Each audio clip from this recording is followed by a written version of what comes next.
جائے، پوچھتا ہے کہ قیامت کا دن کب ہوگا۔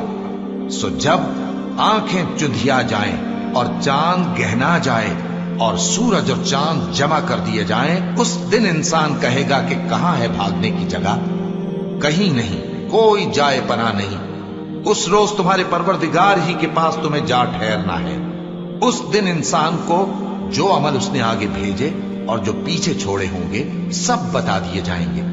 بلکہ انسان آپ اپنا گواہ ہے، اگرچہ عذر و معذرت کرتا رہے۔ اور اے پیغمبر صلی اللہ علیہ وآلہ وسلم، وحی کے پڑھنے کے لیے اپنی زبان کو تیز تیز حرکت نہ دیا کرو کہ اس کو جلد سیکھ لو۔ اس کا جمع کرنا اور پڑھانا ہمارے ذمے ہے۔